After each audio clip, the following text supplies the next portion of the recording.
दोस्तों नमस्कार, बीनिया संजय से मैं कौशल तिवारी। भूपेश सरकार यानी छत्तीसगढ़ की सरकार आज 2 जिलों की और सौगात देगी। इसके साथ ही छत्तीसगढ़ में जिलों की संख्या 33 हो जाएगी। दूसरी तरफ कर्मचारी आंदोलित हैं।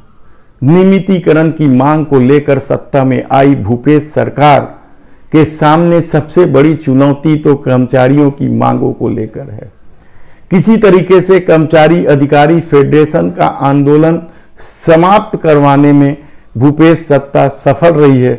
उसी तरीके से अनियमित कर्मचारी को लेकर जो महासंघ बना था, वे भी 72 घंटे सड़क पर बैठकर भूपेश सरकार के आगामी आदेश या वादे को लेकर चले गए हैं।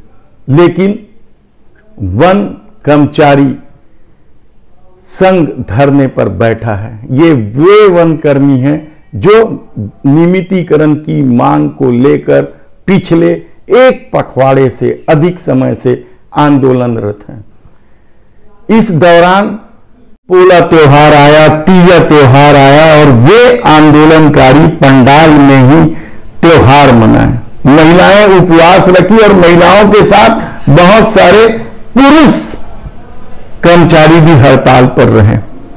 नए नए तरीके अपना रहे हैं। वे 10 लोगों का क्रमिक भूख हड़ताल, उनका 1 सप्ताह से अधिक समय हो गया चालू है।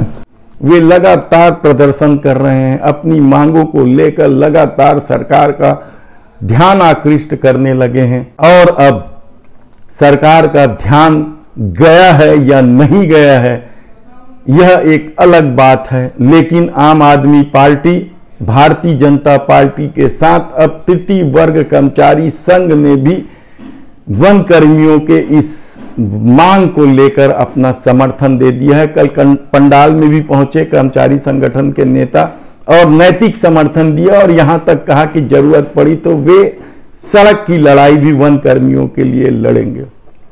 वन कर्मी लगातार आंदोलन कर रहे हैं, लेकिन अभी तक सत्ता की तरफ से कोई खास पहल नहीं हुई है। कमेटी जरूर सत्ता ने बनाई है, अपने वादे के अनुरूप की नियमितीकरण करना है, लेकिन कमेटी का जो रवैया है, जो खेल है, उस पर वन कर्मचारियों को भरोसा नहीं है। इस आंदोलन में वाहन चालक, रसोइया से लेके कई तरह के अनियमित कर्मचारी, दैनिक वेतनभोगी कर्मचारी शामिल हैं।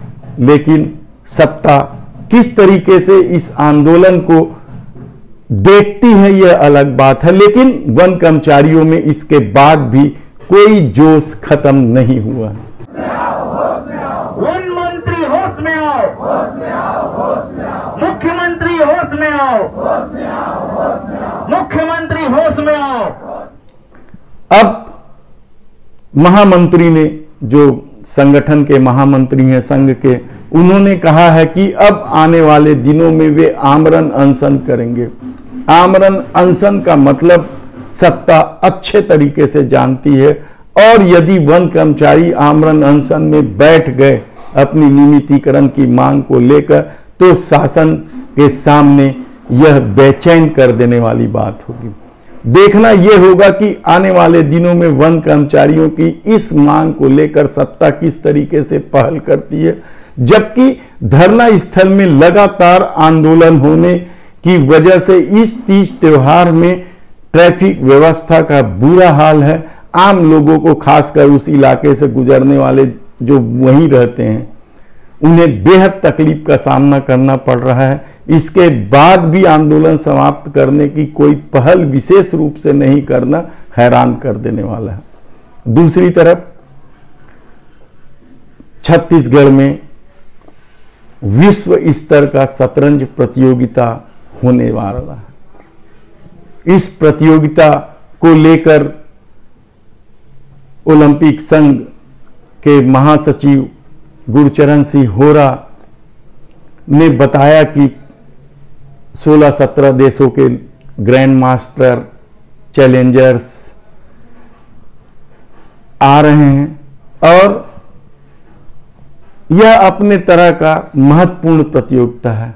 छत्तीसगढ़ में खेल को बढ़ावा देने के लिए गुरचरण सिंह होरा लगातार काम कर रहे हैं। इससे पहले उन्होंने शानदार मुक्केबाजी की प्रतियोगिता कराई और दूसरे प्रतियोगिता भी वो कराते रहे, लॉन टेनिस से लेके बैडमिंटन से लेके दूसरे तरह के प्रतियोगिता कराते रहे हैं।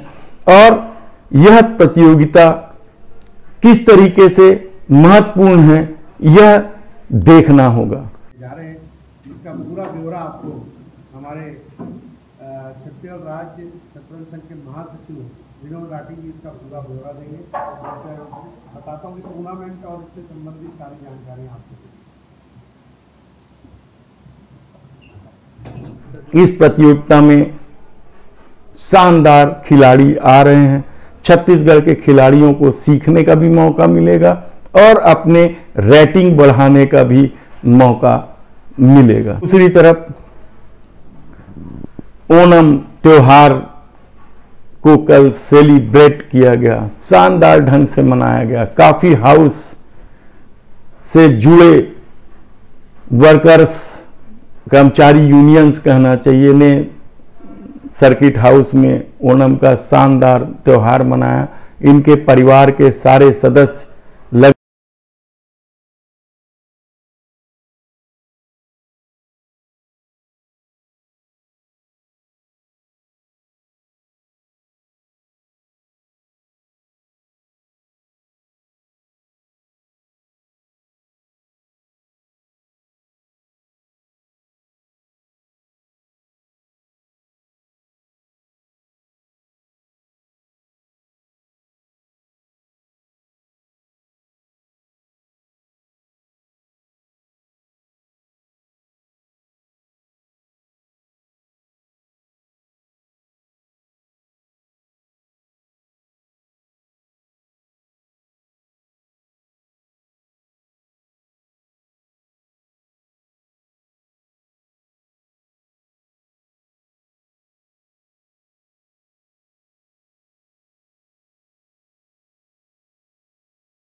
लगभग उपस्थित थे और सतनामी समाज के गुरु विजय गुरु जी विशेष रूप से आमंत्रित थे, जिन्हें धोती देकर सम्मानित भी किया गया।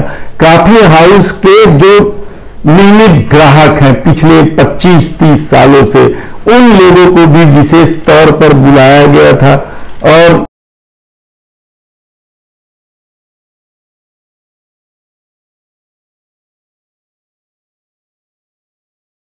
वे लोग ओणम को सेलिब्रेट किए। धन्यवाद।